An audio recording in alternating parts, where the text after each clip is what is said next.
que ces quelques chiffres pour vous donner une idée du gigantisme de cet hôtel. 89 étages répartis sur 3 tours, 7500 chambres, 11 piscines, 8000 employés. Pour parcourir à pied tous les couloirs de ce palace, une journée ne suffirait pas. Alors pour éviter de nous perdre, nous avons rendez-vous avec John.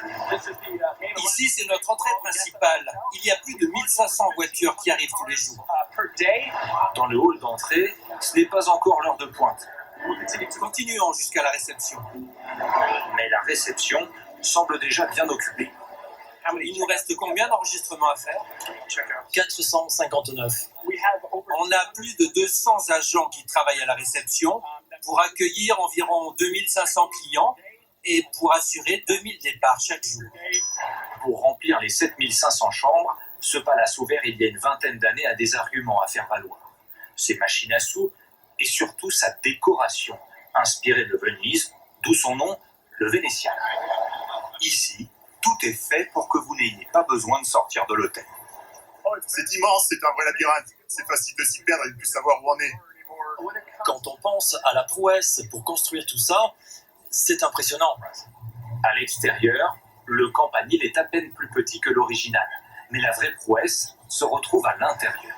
Ici, c'est un des endroits les plus incroyables de l'hôtel. On dirait qu'on est à Venise parce que tout a été reproduit. Regardez, il y a à la fois les bâtiments, le ciel et même les canyons.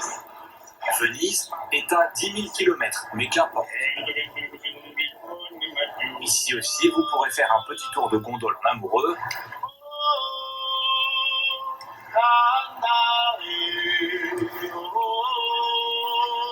Ou avec votre collègue de travail pour un moment privilégié. Venise, j'y suis allé quand j'avais 10 ans, il y a 30 ans maintenant. Mais maintenant, je bosse à Las Venise. Comptez tout de même $40 par personne pour une balade d'à peine 10 minutes. Mais à ce prix-là, vous aurez droit aux conseils avisés de votre gondolier sur les sorties culinaires de ce petit coin d'Italie. Là, c'est mon resto préféré. C'est un restaurant qui propose de la cuisine mexicaine. Moi, je recommande personnellement la margarita à l'ananas.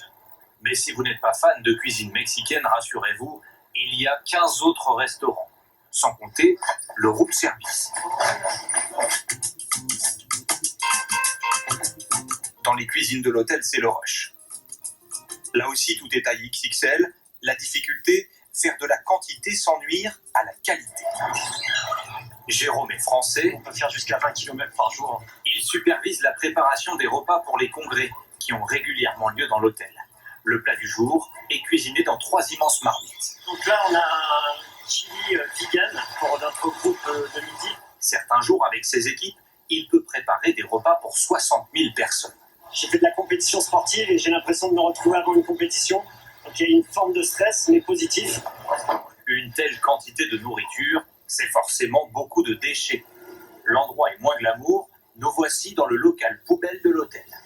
La moitié des ordures y sont recyclées, il y en a 60 tonnes par jour. Après tout, sommes-nous vraiment dans un simple hôtel ou dans une ville à part entière ?